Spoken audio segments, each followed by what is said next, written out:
Muchísimas gracias. Y ahora tiene la palabra el señor Nicolás González Casares, un minuto.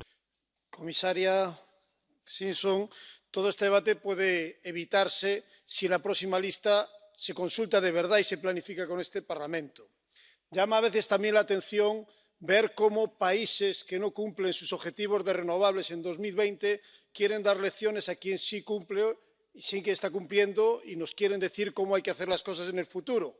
Los colistas en renovables no pueden decir que abandonar el carbón es tan simple y que no podemos utilizar el gas. Por tanto, necesitamos planificar ese futuro.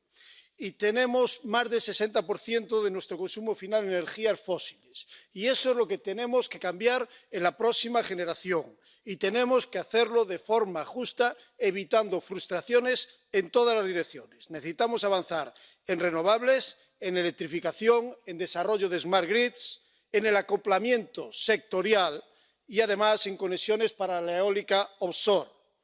¿Conseguimos alguno de esos objetivos rechazando la cuarta lista y volviendo a la tercera? Mi respuesta es no. No vamos a tener más proyectos eléctricos, sino menos. No vamos a garantizar proyectos de smart grid, sino menos. No es garantizar menos proyectos de gas, sino que es poner más gasoductos. Por lo tanto, no traslademos mensajes engañosos a los ciudadanos. Hay que alinearse con los objetivos climáticos de la Unión Europea, garantizando la seguridad energética a los Estados miembros y, además, trabajar por la neutralidad con ambición, pero también con rigor. Descarbonizar nuestra economía es un proceso que tenemos que hacer entre